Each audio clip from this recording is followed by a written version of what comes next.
బడ్జెట్లో ఆంధ్రప్రదేశ్ స్పెసిఫిక్గా కొన్ని అనౌన్స్ చేశారు.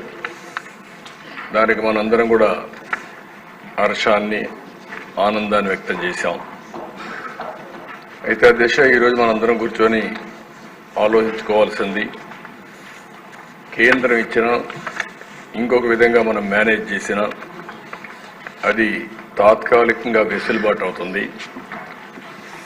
మనం కష్టపడి సంపాదించుకుంటే తద్వారా వ్యవస్థలన్నీ మెరుగుపరిచి ఆదాయాన్ని పెంచుకోగలిగితే అది శాశ్వతంగా వెసులుబాటు వస్తుంది.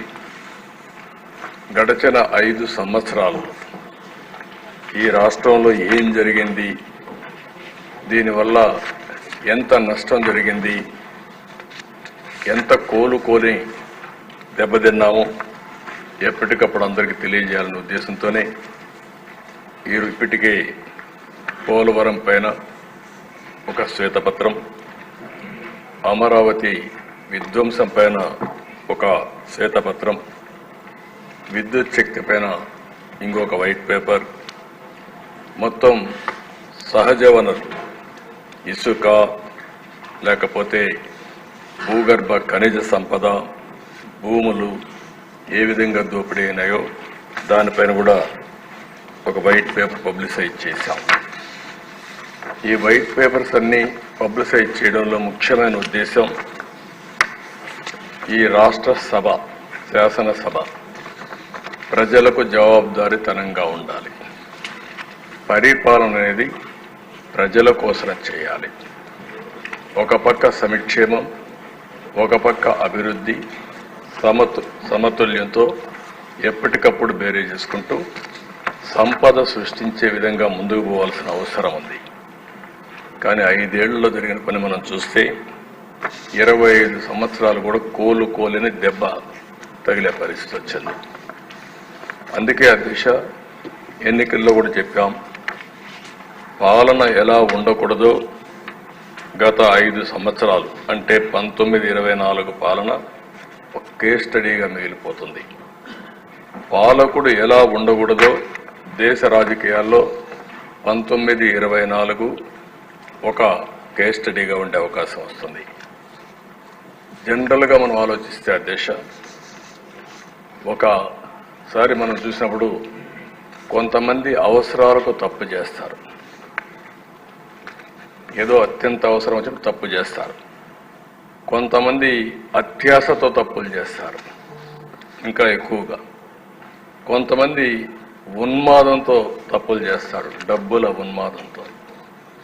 ఈ 5 సంవత్సరాలు జరిగింది డబ్బుల ఉన్మాదంతో వ్యవస్థల్ని సర్వనాశనం చేసి సమాజాన్ని పట్టించుకోకుండా ప్రజలు ఏమైనా పర్వాలేదని జరిగే పరిస్థితి వచ్చింది.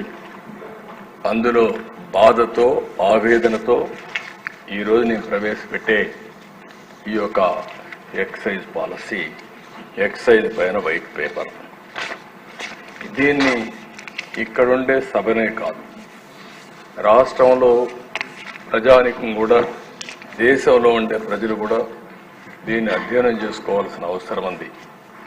ఒక వ్యక్తి ఇన్ని చేయగలుగుతాడా, ఇన్ని దుర్మార్గాల్ని చేసి మళ్ళీ తమాయించుకొని మాట్లాడతాడా అనేదానికి ఇదో కేస్ స్టడీ. నేను 40 ఏళ్ళలో చూశాను, ఏ వ్యక్తి కూడా, ఏ ముఖ్యమంత్రి కూడా, ఏ మంత్రి కూడా ఎలాంటి దుస్సాహసం చేయరు, ఎలాంటి దుర్మార్గాలు చేయరు. దానికి ఈ సభ ద్వారా మిమ్మల్ని అందరినీ కోరేది అర్థం చేసుకోమని కోరుతున్నా. అర్థం చేసుకుని ప్రజలకు అర్థమయ్యే విధంగా చెప్పడం మనందరి బాధ్యత. మన మీద ఓట్లేశారంటే ప్రజల ఆస్తులకి ఒక ట్రస్టీగా ఉంటామని, వాళ్ళ భవిష్యత్తుకి ఒక భరోసా ఇస్తామని ప్రజలు ఓట్లేసే పరిస్థితికి వచ్చారు. అది వచ్చినప్పుడు మనం కానీ జరిగిన అన్యాయాలు కూడా ప్రజలకు విడమరిచి చెప్పలేకపోతే తద్వారా వాళ్ళల్లో కూడా ఒక అవగాహన రాదు. ఆ అవగాహన రానప్పుడు మనం కూడా వారికి అన్యాయం చేసిన అవుతాం. ఆ విషయం గుర్తుపెట్టుకోవాల్సిందిగా నేను కోరుతున్నా. Please subscribe to Please subscribe to KTV Telugu. KTV Telugu. KTV Telugu channel.